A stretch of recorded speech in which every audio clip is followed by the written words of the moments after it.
우리 교회가 사실은 그 개척 때부터 했던 것이 하나가 있어요. 그게 어린이 아침 예배라고 하는 거였는데 코로나가 생기면서 이 어린이 아침 예배를 못 하게 됐어요. 매일 아침마다 아이들을 7시 45분에 교회에 와가지고 학교 가기 전에 함께 기도하고 말씀 듣고 또 하나님 앞에서 우리가 하루를 믿음으로 살자, 이런 마음으로 개척 때부터 2006년부터 지금까지 사실 두 해를 못 하고 있긴 한데 그 일을 했어요. 그래서 사실 그것은 아이들의 믿음이 있어서 오는 아이들도 있겠지요. 근데 대부분이 이제 부모의 믿음을 통해서 가서 은혜 받고 믿음으로 살아야 돼라고 하는 이런 소망과 그 아이들이 우리 가문의 나중에 미래이기도 하고 소망이잖아요. 그래서 우리 아이 자녀들을 하나님을 경외하는 것을 어려서부터 이렇게 양육하고 가르치게 하려고 그 삶을 시작했는데 참 많이 우리 부모님들이 거기에 동참해 주시고 많은 은혜들을 받고 믿음으로 이렇게 잘 자라오게 됐었어요. 그런데 더 감사한 것은 이 아이들이 그 순간들을 잊지 못하는 게, 아이들이 말씀도 통독도 하고 기도도 하고, 그리고 아이들과 함께 체험학습을 1년에 2번을 내가지고 한 번씩, 한 학기에 한 번씩 내가지고 아이들을 데리고 하루니까, 하루지만 뭐 그래도 뭐 멀리는 갈 수는 없고 아이들에게 기독교 유적을 좀 한번 가서 좀 찾아보자, 그래서 은혜를 좀 받자 그래가지고 여러 군데를 갔었어요. 뭐 저기 순천에 있는 손양원 목사님 기념관이라든지, 제가 아직도 잊을 수 없는 거는 서울 양화진에 순교자들의 묘가 있어요. 가족들 묘지요. 근데 거기에는 수백 구의 그 유해가 거기에 묻혀 있긴 한데, 근데 저는 거기 가서 아이들하고 공동묘지 하면 우리가 생각할 때는 굉장히 막 스산하고 이렇게 무섭잖아요. 근데 거기는 그렇지가 않아요. 이제 마음이 많이 포근해지고 마음이 뜨거워지고, 무엇보다도 그 선교사님들이 이 땅에 왜 왔는지, 1900년도 전과 후, 특히 이제 6.25가 이렇게 터지면서 이 전과 후로 많은 선교사님들이 오셔서 한국의 경제나 또 문화나 또 이 교육 면에서 이 사회 사업을 위해서 굉장히 애를 많이 쓰셨거든요. 근데 절대적으로 그렇게 한 이유들이 뭐냐면 그거를 전하기 위해서 목적이 아니고 그들에게 예수님이 우리의 구세주시다, 아멘, 이거를 전하려고, 복음 전하려고 오신 거 아닙니까? 근데 그분들이 오셔서 거기에 일생을 다 바치고 그러고서 그들이 삶을 살았던 것을 그들의 인생의 짧은 한 구절씩 이렇게 비석에 이렇게 한 문장씩 써 있어요. 이 땅의 빛이요 소망이 되신 삶이 되게 하려고 나를 이 땅에 묻히게 하신 하나님을 찬양합니다, 뭐 이러면서 뭐 굉장히 많은 글귀들이 있어요. 근데 그분들의 글귀를 읽다 보면 내가 시간이 남아서, 내가 무슨 여유가 있어서, 아니면 내가 특별히 뭐 그냥 뭐 일생을 나는 그렇게 바쳐야 되겠다라고 처음부터 그렇게 은혜 받고 능력 받고 뭐 그렇게 소명이 생겨서 그렇게 살았던 삶은 아닐 겁니다. 그러니까 복음의 은혜와 사랑을 잊고 나서 보니까, 예수 믿고 믿음 생활하다 보니까 예수님이 왜 이렇게 우리를 위해서 십자가에 죽으시고 우리를 사랑하셨는가, 그래서 우리를 사랑하신 그 사랑을 생각해 보니까 너무 감사하죠. 그것이 이제는 지식이 아니고 그냥 생각과 지식으로 아는 거로 끝나지 않고, 나도 예수님이 가셨던 그 길을 나도 살아야 되겠다, 그 삶을 나도 부족하지만 연약하지만 내가 저 대한민국이라고 하는 그 땅에 가서, 조선이라고 하는 그 땅에 가서 내가 한번 살아보자. 그리고 그들에게 하나님은 이런 분이고 예수님은 이런 분이고 성령님은 이런 분이고 이 복음이 뭔지를 가르쳐서 우리 함께 우리 영원한 천국을 소망하며 믿음으로 살자고. 이 죄인된 우리들이 죄인이라는 걸 못 깨닫잖아요. 근데 이 죄인이라는 것을 성경을 통해서 깨닫게 하시고 이걸 알게 하셔서 은혜 받고 죄사함 받고 영원한 천국을 소망하게 하신 이 모든 것, 그분들의, 저는 이렇게 생각하고 싶어요. 그분들의 삶을 헌신의 삶이다 이렇게 생각하고 싶어요. 그냥 막연한 사명이 아니고 헌신이다.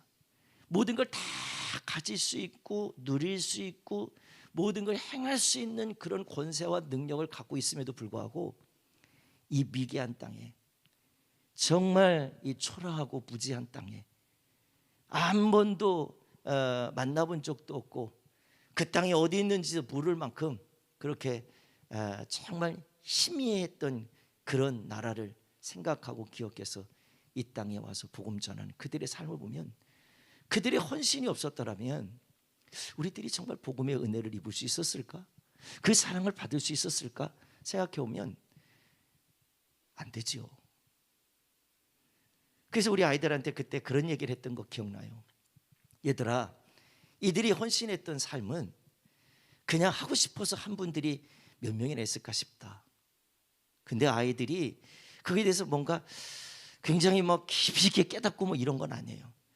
그냥 촌당진 애들이 그냥 서울 한번 갔다는 것만으로도 막 좋아가지고 그냥 막 그랬던 그 기억만 나요. 그런데 아이들한테 그런 얘기를 했어요. 얘들아, 그게 아니고 우리가 여기 놀러 온 게 아니다.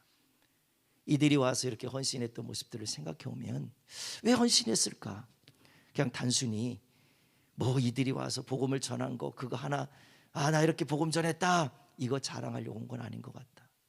주님이 내게 어떤 분인지를 알고 만나고 나니까 나의 인생을 이 땅에서 내 조국에서 내가 그냥 다 허비하고 내 하고 싶은 거 살고 하고 싶은 거 마음대로 하면서 사는 인생이 아니라 누군가를 위해서 나의 작은 헌신이라면 그들의 삶을 살려내고 그들의 삶에 유익을 주고 그들의 삶에 소망을 줄 수 있는 일이라면 한번 나도 해봐야 되겠다, 이런 결단을 갖고 와서 그렇게 삶을 살았던 그들의 모습을 우리들이 일생을 다 그들을 본 적도 없고 그리고 그들의 삶을 다 만나본 적도 없지만 그러나 그들이 살았던 삶을 이렇게 돌아보면서 우리 아이들에게 너희들도 뭔가 선교사는 아니더라도 너희들의 삶에서 헌신할 수 있는 일을 좀 찾아서 우리 헌신하자, 이런 마음들 함께 나누었던 것으로 생각이 납니다. 우리 어른들이나 아이들, 예수 믿는 사람들은 다 이 부분이 굉장히 중요하다는 거 알아요. 헌신. 지난주에 우리가 살펴봤던 우리가 이제 수요일 날 나눴던 이야기인데 사명이나 이런 부분들, 이 희생이라고 하는 이런 부분들까지도 사실 이런 부분들을 다 따져보면 이제 우리가 이제 오늘 이제 희생에 대한 부분을 더 구체적으로 나누긴 할 텐데 이런 모든 것이 다 보면 어떤 의미에서 보면 저와 여러분들이 이게 미리 알아지고 나는 평생을 이렇게 살려고 태어났다 이렇게 생각하는 부분은 거의 없을 거예요. 우리가 사순절 십자가의 길이라고 하는 주제를 가지고 이제 다음 주에 이제 마무리가 되는데 오늘 이제 5번째 시간으로 함께 나누면서 우리들이 희생에 대해서 좀 나누고 싶은데 오늘 본문의 말씀은 예수님이 23절에 이런 얘기를 합니다. 예수님께서 그들에게 대답했습니다. 그러면서 인자가 영광을 받을 때가 왔다. 인자가 영광을 얻을 때가 왔다. 쉬운 성경에는 여기를 영광을 얻을 때가 아니고 영광을 받을 때가 왔다 이렇게 되어 있어요. 여러분들 사실 영광을 받는다는 것은 누군가가 내가 이만큼 해서 하셨습니다, 감사합니다, 찬양합니다 이렇게 고백하는 게 맞지요.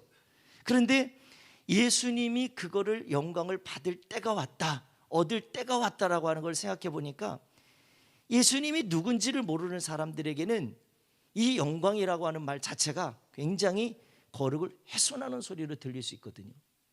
그리고 거룩을 훼손하는 소리 정도가 아니라 이 소리 하나가 죽음을 자초할 수 있는 길이 될 수도 있거든.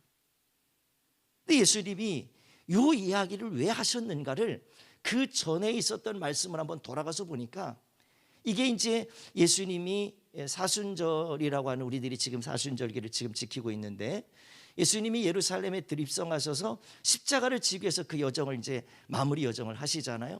그 과정 속에 있었던 이야기인데 이 이야기가 있기 전에 어떤 말씀이 있었냐면 나사로의 죽음에 대한 일이 있었어요. 나사로가 죽고 그리고 그를 명령을 해서 선포를 했어요. 나사로야 나와라 라고 했을 때 나사로가 그 냄새나고 썩어진 그 몸뚱아리가 무덤 속에서 나오게 되잖아요. 이걸 보고서 바리새인들이라든가 거기에 많은 사람들이 야 예수가 진짜 하나님의 아들이구나 이거를 알기보다는 이거를 깨닫기보다는 도리어 예수를 잡아서 제자들과 함께 나사로와 함께 죽이려고 음모를 꾸몄어요. 근데 이런 사람들과는 상반되게 백성들은 그런 생각을 했어요. 야, 나도 병 고침 받았거든. 나도 문둥병이 나았거든. 내 자식이 살아났어. 내 혈류병이 끊어졌어. 내가 이런 사람인데 죄인이었는데 주님의 사랑으로 은혜를 입었어. 막 이러면서 엄청난 사랑을 입은 백성들이 이 나사로 사건의 절정으로 그 은혜를 입게 된 게 뭡니까? 야, 하나님의 아들이구나. 이래갖고 백성들이 무슨 생각을 했냐면, 예루살렘에 입성하시는 그날에 백성들이 막 환호를 저지르면서 지르면서 고백을 했어요. 다윗의 자손이라고 하면서, 유대인의 왕이라고 하면서 선포를 했어요. 더 중요한 건 뭐냐면 우리의 왕이 되달라는 거예요. 우리의 왕이 되달라는 거예요. 백성들이 그렇게 요구하는 것에 대해서 이 제사장들이나 바리새인들은 절대 그런 생각을 갖지 않는데, 백성들이 그거에 대해서 그 생각을 함께 가지고 예수님이 입성하는 그 길을 낙에 타고 계시지만 자기들의 겉옷을 벗고, 그리고 나뭇가지를 꺾고 막 흔들면서 이 예수 그리스도를 우리의 왕이 되게 하시라고, 우리가 왕이 되어달라고 막 선포하면서 기뻐했던, 감사했던, 그리고 소망했던 이들의 모습을 우리들이 보게 되죠. 그리고 나서 이 사건이 있은 후에, 이렇게 된 후에 바로 예수님이 이 말씀을 하신 거예요. 인자가 영광을 얻을 때가 왔다, 받을 때가 왔다. 근데 우리가 생각해 보면 영광을 받는다고 하는 것은 높은 자리에서 그 영광을, 백성들이 나를 그렇게 왕으로 생각하는구나, 그럼 내가 이런 일을 했으니까 내가 영광을 받아야지, 이런 영광을 얻는 것이 아니라, 백성들은 그런 생각으로 왕이 되기를 원했는데, 정작 예수님이 영광을 받고, 그리고 예수님이 영광의 자리에 오르는 게 어떤 자리입니까? 죽는 자리예요. 죽는 자리. 십자가를 지고 우리 모든 죄를 속죄하시려고 십자가를 지러 죽으려고 가는 그 자리예요. 근데 이게 무슨 영광을 얻는다는 거예요? 말이 안 맞잖아요. 저는 그래서 이 부분을 보면서 참 안타까운 것이, 사람의 생각과 하나님의 생각이 베드로 사건에서도 그렇고 제자들의 마음속에 내 자식이 예수님 그 자리에 가시면, 영광의 자리에 가시면 내 자식을 오른쪽에, 내 자식을 왼쪽에 그렇게 자리에 좀 마련해 주셔서 예수님과 함께 그 영광에 누리게 좀 해주세요. 그렇게 부모들이 찾아와 가지고 예수님에게 요청하기까지 하지요. 그리고 우리가 지난번에 봤던 만찬석상에서 마리아가 그 향유 옥합을 머리에 부어서 예수님의 고난의 길을 가시는 것을 미리 예비하고, 그것을 기념하기 위해서 그 모든 일을 했던 일을 생각해 보면 사람의 생각과 하나님의 생각은 너무 달라요. 근데 신기한 거는 그 은혜를 알면, 그 사랑을 알면, 그 가신 것이 이해가 되고 안 되가 아니에요. 내가 사랑하니까, 내가 사랑하는 주님을 위해서 1년치 생활비를, 월급을 그냥 한순간에 부어버리는 거, 그거 아깝다 생각하지 않았다. 예수님이 내 오라버니를 살리신 것에 대해서 생각해 보면, 예수님을 위하여 잔치를 베푸는 것 정도는 아무것도 아닌 거예요. 나를 위해서 희생하시고 나를 위해서 모든 것을 다 쏟아주신 주님의 은혜를 생각하면, 내가 그 사랑을 받은 자로 생각하면, 내가 주님의 말씀 앞에 나 못하겠는데요, 나 할 수 없는데요, 말할 수가 없는 거예요. 저는 이런 모습들을 우리 사랑하는 로데미 성도들과 함께 나누면서 좀 은혜를 좀 함께 나누고 싶은 거는, 이 사순절기를 지나면서 우리들이 잘못된 생각을 좀 바꿨으면 좋겠어요. 잘못된 마음들을 좀 다시 고쳤으면 좋겠어요. 사순절을 통해서 내가 기도했기 때문에 주님이 이런 복을 주실 거야가 아니라, 주님의 마음을 알고 주님의 사랑을 느끼고 싶어서 더 주님을 가까이 하고 믿음으로 기도할 수 있는 시간들이 되기를 주의로 축복합니다. 영광의 자리에 오르고 싶은, 그래도 주님은 영광의 자리에 올라오셔서 영광의 자리에서 우리에게 영광을 달라는 거예요. 영광을 통해서 얻어진 열매들과 축복들을 달라는 거예요. 그게 아니라 진짜 이 사순절기를 보내면서 정말 나를 위해서 십자가에 죽으신 주님이 고통당하고 멸시와 천대를 받고 침뱉음을 당하고 수없이 많은 고통을 당하면서 우리 가운데 주신 그 사랑, 무엇 때문에 그럴까 생각해 보면 내가 그 사랑을 받을 만한 자격이 있는지 없는지가 보여질 거예요. 내가 그 은혜를 입을 만한 그런 환경과 상황은 아니지만, 그런 자격은 없지만 주님이 나를 향해서 이런 엄청난 것을 주신다는 게 믿어지고 깨달아지면, 주님, 그 주님의 보혈로 내 죄를 씻어주시고 그 주님의 은혜와 사랑을 입은 내가 말씀대로 부활하신 주님과 말씀대로 다시 오신다고 하는 재림의 신앙을 갖고 오늘 그 살아계신 하나님을 믿는 믿음으로 주님 앞에 서는 그날까지, 다시 오셔서 우리를 믿음의 사람들을 부르러 오시는 그날까지 나 믿음 지키고 나 믿음으로 살 수 있도록 인도해 주시옵소서. 이런 마음들이 이 사순절기를 보내면서 우리들이 깨닫게 될 거라고 저는 생각이 들어요. 우리 사랑하는 성도들이요, 우리가 생각하는 영광과 주님이 생각하는 영광이 너무나도 달라요. 그렇기 때문에 내가 생각하는 영광을 생각하면서 주님을 믿으려고 하니까 내 뜻대로 한다면 주님을 포기해버리는 거예요. 믿음 생활을 관둬버리는 거예요. 하나님 믿어도 소용없다고 얘기가 나오는 거예요.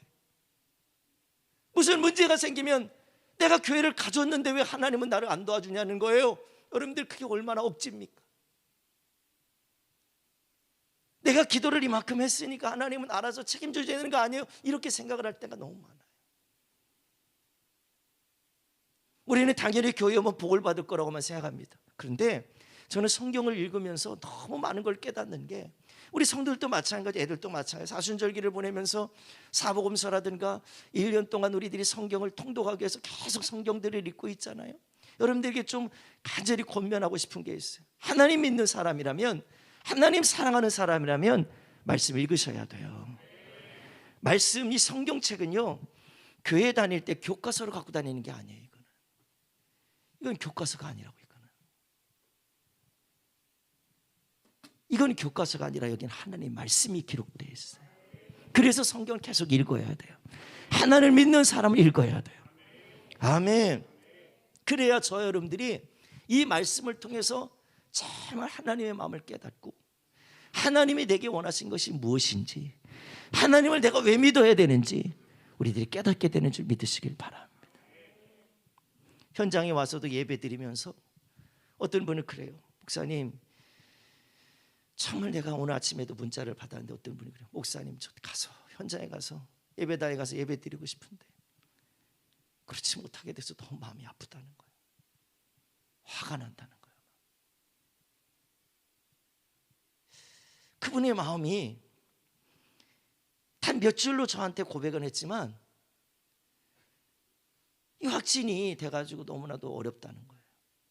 다른 게 어려운 게 아니에요. 못 먹는 게 어렵고 어렵다든지 내가 몸이 아파서 어렵다든지 이런 얘기보다, 목사님, 저 예배해야 되는데 예배 못해서 마음이 아프다는 거예요.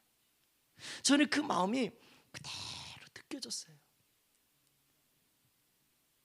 그분은 지금도 그 자리에서 믿음으로 온전히 신령과 진정으로 예배하고 있을 거라고 저는 분명히 믿어요. 아멘. 대한민국의 4분의 1이 4명 중에 한 사람이 확진이 됐어요. 이제 2주 후면 바깥에서 마스크 벗어도 된답니다. 여러분, 2주 후가 되면 이제 룰루라라, 이제 나는 괜찮겠다, 이게 아니라 저는 이번 코로나 사태를 겪으면서 참 많은 걸 깨닫게 했어요. 정말 하나님의 은혜와 사랑을 받고 믿음으로 산다고 했는데 이번 사태 2년이 다 이렇게 지나가면서 보니까 너무 많은 부분에 우리의 민낯이 다 드러났어요. 내 믿음의 분량이 다 드러났어요. 내가 이런 어려운 일 만나면서 하나님의 은혜와 사랑을 관두고 내 형편과 처지에 급급한 나의 마음에 이기적인 내 마음을 보면서 너무나도 나의 민낯이 다 드러나는 걸 창피했어요. 나는 믿음의 사람이기 때문에 그래도 믿음으로 산다고 하는 건 우리 믿음의 성도들이라고 그렇게 생각을 했는데 제가 보니까 그렇지 않은 분들이 있더라고 보니까. 그래서 너무 마음이 아파요, 진짜로. 이런 부분들을 생각하면서 진짜 오늘 이런 이 말씀들을 나누게 될 때 우리들이 얼마나 마음에 와닿을까 싶은 생각이 들어요. 여러분들을 무시해서가 아닙니다. 여러분들을 판단하고 싶어서 그런 게 아니라 저와 다른 것이 아니라 같은데 이 희생이라고 하는 부분들을 생각해 봤을 때 오늘 말씀에 정말 하나님의 생각과 나의 생각이 이렇게 다르다면 오늘 왜 예수님이 밀알 얘기를 하시면서 밀 한 알, 밀 여러분들 별거 아니잖아요. 조그마잖아요. 쌀 한 톨만한 그 밀 하나, 그 땅에 떨어져 갖고 죽으면 많은 열매를 맺는다. 근데 죽지 않으면, 이게 죽지 않으면 어떻게 된다고 그랬어요? 상관없다는 거예요. 아무런 의미가 없다는 거예요. 제가 그 말씀에 이게 우리가 웃든 말씀일까? 그런데 많은 목사님들이 이 부분을 생각할 때, 이 본문을 선택할 때는 어떤 의미에서 주제를 잡고 가냐면 희생이라고 하는 부분을 생각해요. 희생. 지난주 수요일 저녁에 여러분들 나눈 말씀들을 온라인을 통해서 한번 더 들어보셨으면 좋겠어요. 이 수요일 날 나눴던 말씀들을 보면서 그 옷값을 깨트린 이 마리아의 그 심정, 자기가 모든 것을 다 허비하면서도 아깝다 여기지 아니하고 왜 나에게 이런 엄청난 사랑을 베푸니? 근데 관점은 세상 사람들이 아니라 더군다나 예수님의 제자들조차도 마리아가 하는 행동에 대해서 오해를 하고 이게 있을 수 없는 일이라고 혼을 냈단 말이죠. 근데 마리아는 절대로 그거에 대해서 아랑곳하지 않아요. 주님은 그 여인에게 이렇게 말합니다. 여인이 나의 해야 될 일, 즉 고난, 죽는 그 십자가에서 죽기까지 나를 이렇게 사랑하는 이 마음, 나의 장례를 예비하기 위해서 이런 일을 하고 있다는 거죠. 그래서 이 여인이 복음이 전해지는 모든 곳에 주님의 말씀입니다. 여인이 한 모든 일들도 함께 기억할 거라는 거야. 저는 그 말씀에 굉장히 은혜가 됐어요. 왜 은혜가 됐냐면 내가 하는 거 뭐 누가 알아주긴 알아 뭐 그렇게 하겠나 이런 생각이 들지만, 그러나 주님은 우리가 믿음으로 절심을 다하고 사랑을 갖고 주님을 의지하고 온 마음을 다해서 예배하는 걸 주님이 기억하신다는 거예요. 믿음으로 충성하는 걸 기억하신다는 거예요. 하나님께 기도하는 걸 기억하신다는 거예요. 그 주님을 사랑한다고 고백하는 그 믿음을 다 기억하시고 우리 모든 삶을 잊지 않고 계시다는 거예요. 그러면 여러분들 한 단계를 조금 업그레이드 해가지고 우리들이 한번 삶을 한번 돌아봅시다. 십자가의 길을 가는 우리들에게 그걸 생각하고 우리들이 깨닫고 믿음으로 살겠다 우리들에게 이 희생의 부분들을 생각해 봤을 때 내가 하나의 밀알, 보잘것없어요. 있는지 없는지도 확인도 안 되고 표시도 낼 수도 없고 그 별로 표도 잘 안 나요. 그런 한 알의 밀알을 생각하면서 죽으면, 죽는다는 게 뭐예요? 우리들이 다 뭐예요? 이거는 저는 죽는다는 의미를 우리 입장에서 볼 때는 희생이라고 생각해요. 서두에 말씀드렸던 양화진에 묻혔던 수많은 선교사님들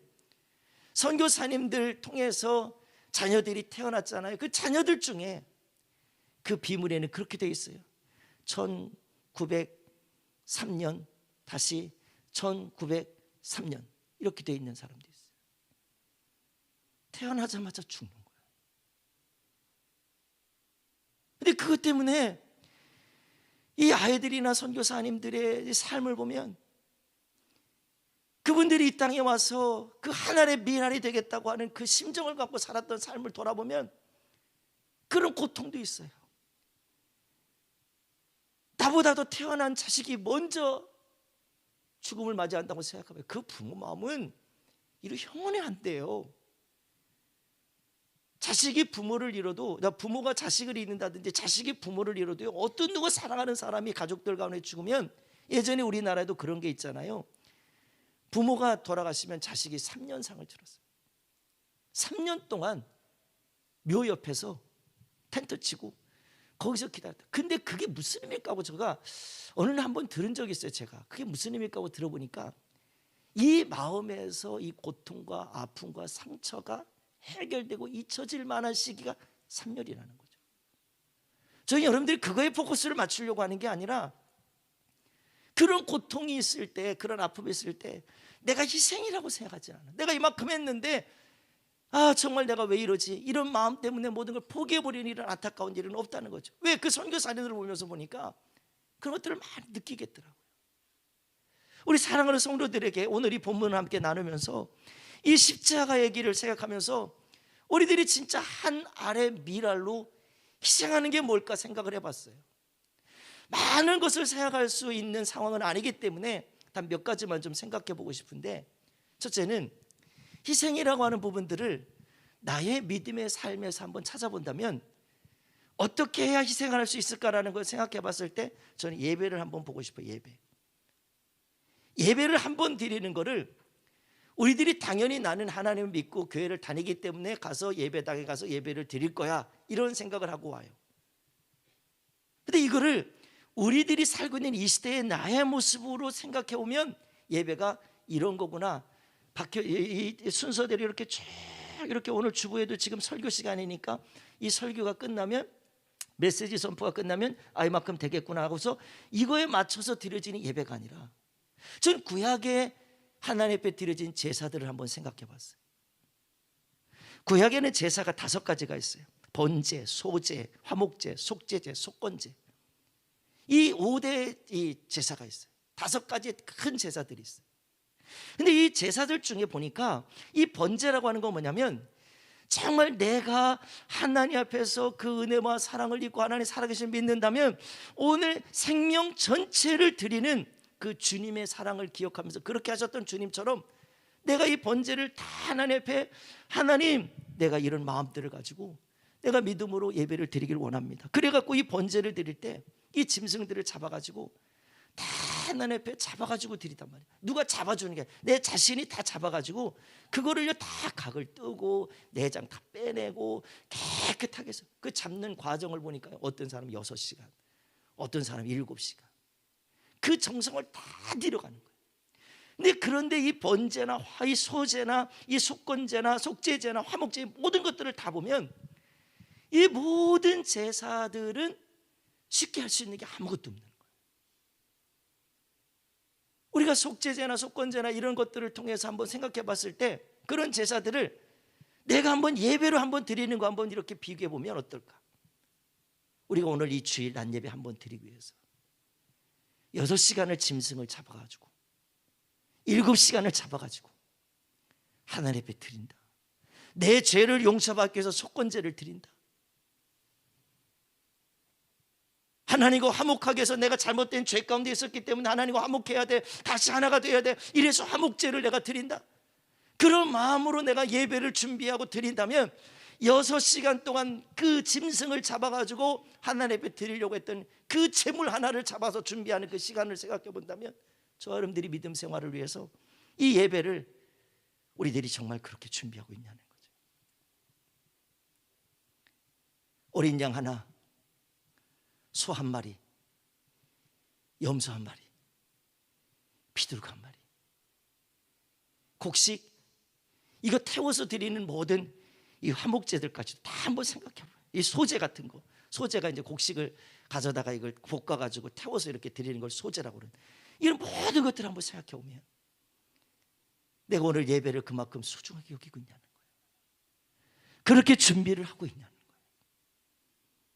마지못해서 예배를 드려야 되고, 교회를 다니고 나는 모태신앙이니까, 내 부모가 하자니까, 이런 마음으로 희생 없는 제사를, 예배를 드리는 그런 모습이라면 오늘 우리들이 예배가 하나님 앞에 온전히 올려질 수 있을까?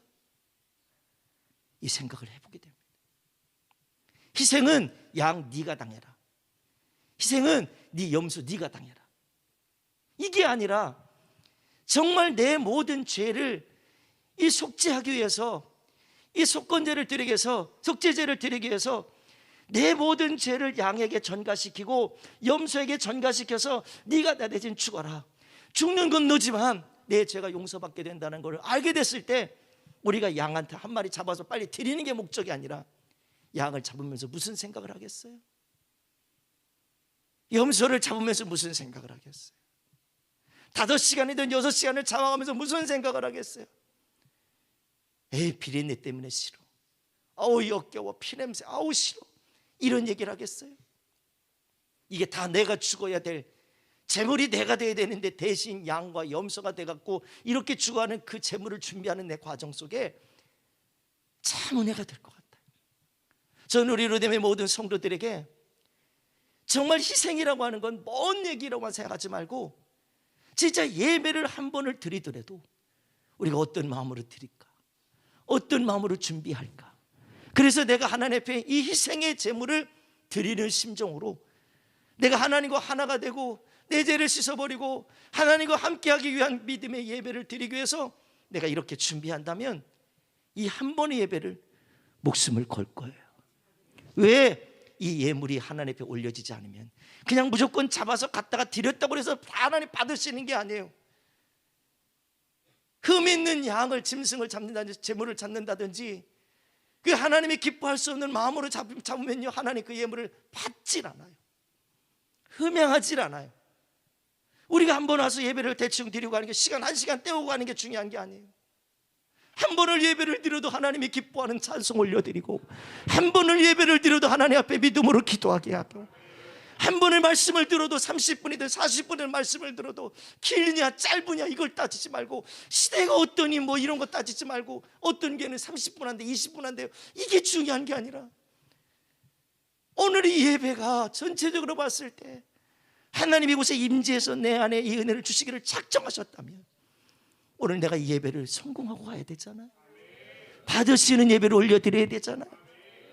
하나님의 미랄이 선교사님들처럼 이 땅에 와서 복음을 전하는 일로 하나님의 미랄로만 생각하지 말고 내가 하나님의 은혜를 입고 사랑받은 자녀로서 하나님의 미랄처럼 내가 오늘 나는 죽고 주님만 내 안에서 일해 주세요. 주님만 내 안에서 역사해 주세요.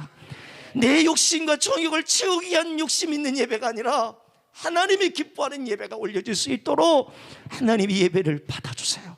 내가 그런 양이 되겠습니다. 그런 제물이 되겠습니다.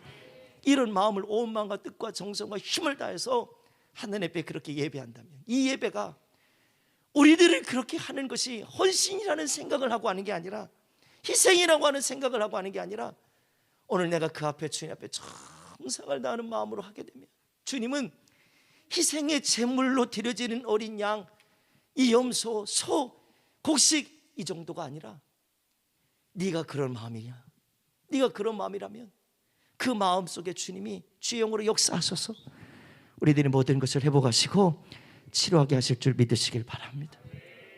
요한복음 12장 13절에 분명히 그런 말을 했어요. 12장 13절에 호산나 다윗의 자손 그러면서 주의 이름으로 오시는 이여 이스라엘의 왕이시여 이러면서 막 선포해야 되는 거예요. 사람들이.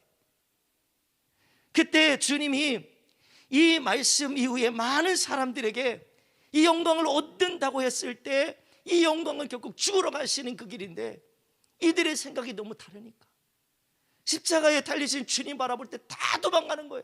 제자들까지도. 나사로 죽은 사람이 살아났다. 이거 사람이 할 수 있는 일인가요? 무슨 목사가 할 수 있는 일이 아니잖아요. 하나님이 하시는 일이잖아요. 맞습니까? 이거는 생명을 주관하신 하나님의 역사하시는 일이기 때문에 이 예수가 하는 일, 예수님이 하신 일만 봐도 이분이 누가 했는지를 다 누군지를 다 알게 될 텐데 그에 대해서 별로 상관이 없었어요. 그래서 예수님이 우리의 모든 죄를 이 번제물 단번에 희생제물을 드리시면서 우리의 모든 죄를 다 용서해 주시고 사해 주시고 속죄해 주시고 우리들의 자녀된 권세를 주신 줄 믿으시길 바라요. 히브리서 9장 18절부터 22절까지 말씀 보면 그래서 이 부분을 이야기를 하는 걸 뭐라고 그러냐면 한번 제가 읽어보겠습니다. 여러분들도 한번 눈으로 읽어보십시오. 이러므로 첫 언양도 피 없이 세운 것이 아니니 모세가 율법대로 모든 계명을 온 백성에게 말한 후에 송아지와 염소의 피 및 물과 붉은 양털과 우슬초를 취하여 그 두루마리와 온 백성에게 뿌리며 이르되 이는 하나님이 너에게 명하신 언약의 피라 하고 그리고 또한 이와 같이 피의 장막과 섬기는 일에 쓰는 모든 그릇에 뿌렸느니라. 22절 다 같이 한번 읽어봅시다. 시작. 율법을 따라 거의 모든 물건이 피로써 정결하게 되나니 피 흘림이 없은즉 사함이 없느니라. 자, 피 흘림이 없이는 사함이 없다고 그랬어요. 그러니까 십자가의 길을 가시는 이유는 피를 쏟아내는 거예요. 그 피를 쏟는 이유는 다른 게 아니야. 우리의 모든 죄를 사기 위함이에요. 아멘. 짐승의 피가 아니라 내 대신 내 모든 죄를 짐승에게 전가해서 짐승만 죽이는 것이 목적이 아니라 진짜 우리의 모든 죄, 이제는 짐승이 할 수 있는 일이 아니에요. 사람의 열심과 선으로 할 수 있는 일이 아니에요. 우리들의 모든 원죄와 이 자범죄를 해결할 수 있는 길은 오직 예수 그리스도의 보혈로, 그 피로 내 안과 밖을 깨끗하게 씻어주셔야 돼요. 그리고 우리의 생각은 주님이 왕이 되면 이 로마로부터 우리는 자유할 수 있고, 주님이 왕이 되면 우리들이 먹고 사는 거 걱정 안 해도 된다는 거. 왜요? 오병이어 사건 보세요. 질병이어 사건 보세요. 이 모든 일을 보면 주님이 먹이고 입히고 우리를 안전하게 지켜줄 수 있는 모든 걸 다 할 수 있는 분이에요. 죽은 자도 살리고 병든 자도 살리는데, 그런 주님이 왕이 되면 이 나라 최고의 영광 가운데 인정을 받는 나라 될 거 아니겠습니까? 그러니 제자들이 그 소리를 듣고 얼마나 행복하고 얼마나 좋겠어요. 예수님이 호산나 하면서 가시는 그 길이 제자들이 얼마나 어깨가 쫙쫙 펴졌겠어요. 내가 이분의 제자다라고 했을 때, 고난의 얘기, 순환의 얘기를 할 때 제자들이 아따토스 얘기했어요. 주님, 그 길 가면 안 됩니다. 그 길 가면 안 됩니다. 그게 수제자 베드로가 했던 얘기 아닙니까? 그 베드로가 그렇게 얘기했을 때, 사단아, 네가 왜 사람의 일만 생각하고 하나님의 일을 생각하지 않냐는 거예요. 얼마나 충격적인 얘기인지 베드로는 납득할 수가 없었어요. 그런데 주님은 이 순한 얘기에도 아무리 얘기해도 믿질 않았어요. 마지막 만찬이 끝나고 겟세마네 동산에 올라가서 기도하실 때, 제자들을 이렇게 돌멩이 던져서 떨어질 만큼의 거리에 두고서 3번이나 기도하시는데도 주님이 왜 여기서 그렇게 기도를 하시는지 몰랐어요, 제자들이. 이게 사람의 일만 생각하는 제자들이 얘기했기 때문에 그랬던 것 같아요. 오늘 주님의 이 말씀에, 이 피 흘림이 없이는 죄사함이 없다. 예수 그리스도의 피 흘림이 없이는 우리의 영원한 생명을 얻을 수가 없어요. 그 피를 힘입어서 우리 오늘도 이 자리에 와서 예배할 수 있는 거예요. 그 사랑을 힘입어서 오늘도 영광 올려드릴 수 있는 거예요. 예수님이 주신 그 피의 권세 때문에 우리들이 그 이름을 믿고 그 피의 권세를 선포할 때 어둠 영도 떠나가고 질병도 떠나가고 모든 악함도 떠나가는 거야. 귀신 역사는 더러운 마귀의 권세도 떠나가는 줄 믿으시길 바랍니다. 저는 이 사실이, 주님이 희생 제물이 되신 거 주님만 지시면 되잖아요. 아니요. 우리 주님께 모든 것을 그냥 다 한꺼번에 토스해버리고 끝나지 말고, 오늘 내가 하나님의 자녀로서 믿음 생활하면서 믿음 지키고 원래 은혜의 삶을 살기 위해서 하나님의 자녀, 내가 이 속죄함을 받은 내 하나님의 자녀라면 내가 어떤 자리에서 어디에서 이 헌신의 희생의 이 제물로 내가 살아갈 수 있을까? 내 희생이 필요한 곳이 어디 있을까? 어디일까? 한번 생각해 본다면, 우리 안에 이번 사순절 기도를 통해서 이거를 생각해 본다면 그냥 쉽게 지나칠 수 있는 부분은 아닐 거예요. 가정에서 아버지로, 가정에서 어머니로, 교회에서 장로님, 권사님, 집사님, 목회자, 사역자들, 어떤 누구든지 이 희생을 누가 희생하고 나는 그냥 구경만 할게요, 믿음 좋은 장로님만 희생하세요, 우리 이렇게 말할 수 없어요. 내가 희생하지 않고 남들만 희생하고 나는 그냥 희생을 다 바친 후에, 희생을 다 한 후에 나는 그냥 편하게 그 길을 가겠다. 아니에요. 저는 오늘 예배라고 하는 이 부분 한 가지만 예배를 얘기하지만, 우리 사랑하는 성도들이요, 예배 하나만이 문제일까요? 아니에요. 오늘 이 자리에 와서 예배하는 이 부분에서도, 온라인으로 예배하면서 그토록 원하셨던 이분의 말이 저는 아직도 가슴팍에 새겨졌어요. 현장에 가서 예배드리고 싶어요. 성전에서 예배드리고 싶어요. 근데 여기서는 예배드리는 분들 보면 어떤 이런 분들이 보여요. 현장에서 하나님 앞에 이 임재 가운데 예배드리는 분들 중에는 비대면으로 예배드리는, 내 마음대로, 내 생각대로, 내 고집대로, 내 편한 대로 있으려고 하는 분들도 보여요.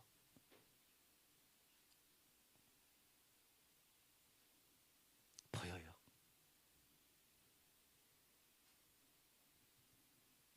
하나님이 원하시는 예배는 단순히 그런 예배만이, 뭐 우리가 희생 제물을 다 여러분들 염소를 잡고 양을 잡고 이렇게 해서 예배를 드리는 그 모습이란 우리요, 힘들어서 못해요.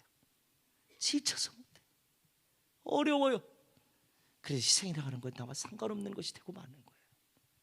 여러분들에게 희생은요, 무겁고 힘들기만 하다고 그래서 포기해버리거나 두렵다고 생각하지 마시고요, 하나님 앞에 내가 오늘 멀리 굉장히 큰 것만 생각하지 말고 내가 하나님 앞에서 믿음 생활하면서 목사인 저 목사부터 우리 장로님, 권사님, 집사님, 성도님들, 우리 아이들까지 다, 저 요하실에서 예배드리는 우리 아이들까지 다 정말 내가 하나님 앞에서 믿음 생활하면서 여기에 내 희생이 필요한데, 희생이 필요한 것이 가정에 필요하다면 꼭 내가 희생했으면 좋겠어요.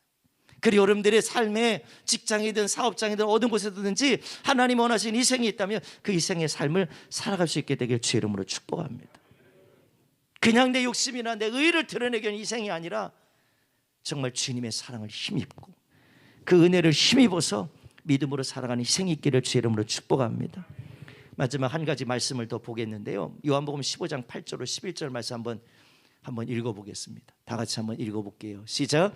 너희가 열매를 많이 맺으면 내 아버지께서 영광을 받으실 것이요 너희는 내 제자가 되리라.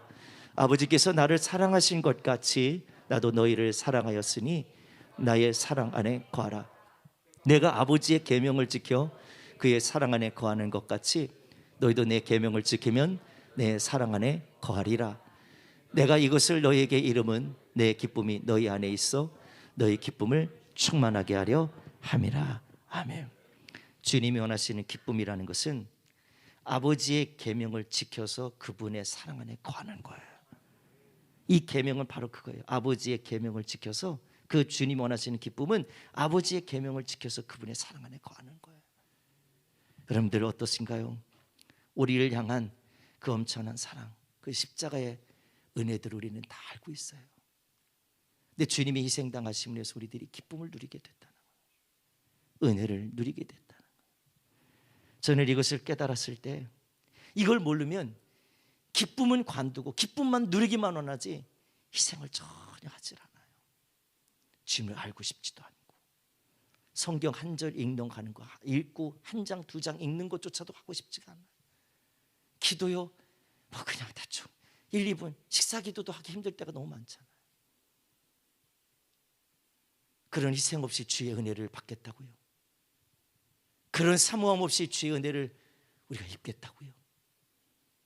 전 이번 사순절이 저 여러분들에게 희생이라고 하는 단어가 어렵게만 생각하지 말고 내가 오늘 말씀이 있는 거, 내가 기도하는 거, 예배하는 거, 내가 믿음으로 살겠다고 하는 모든 것, 이 직분의 삶들 모든 것들이 다 주님 앞에서 다시 점검되어지고 다시 좀 회복되어져서 주님이 나를 이토록 사랑하신 이유들이 뭔지를 좀 깊이 생각하고 이 사순절의 기쁨, 야, 내가 금식하면서 내가 죄를 이겨보려고 하고 내가 말씀대로 살아보려고 하고 내가 믿음을 이렇게 했더니 하나님 나에게 이렇게 함께 해주셨어. 죄를 이긴 기쁨을 누리시게 되길 바라요. 용서의 기쁨을 누리시게 되길 바라요. 사랑의 기쁨을 누리시게 되길 바라요. 그 주님이 하셨던 이 모든 것을 통해서 우리 가운데 주신 은혜를 힘입어서 오늘 희생이라고 생각하지 말고 그 사랑을 받은 자라면, 아니 내가 주님을 사랑하는 자라면 그 사랑을 받은 자답게, 내가 주님을 사랑하는 자답게 그 믿음의 삶을 한번 우리 살아볼 수 있게 될 주의 이름으로 축원합니다. 아멘. 오늘 말씀에 다시 한번 26절 말씀 읽어보겠습니다. 다 같이 오늘 본문 요한복음 12장 26절 다 같이 한번 읽어보겠습니다. 시작. 누구든 사람이, 시작, 사람이 나를 섬기려면 나를 따르라. 나 있는 곳에 나를 섬기는 자도 거기 있으리니 사람이 나를 섬기면 내 아버지께서 그를 귀히 여기시리라. 아멘. 한 알의 밀알, 저 여러분들이 될 수도 있고 또 주님은 되기를 원합니다. 섬김을 받는 자가 아니라 도리어 섬기려 하는 자들이 되시고, 도리어 그런 믿음의 삶으로 높아지려고 하는 자가 아니라 주님이 낮아지신 것처럼 우리들도 낮아져서 그 사랑 안에 거하는 우리 모두가 되기를 주의 이름으로 간절히 축복합니다.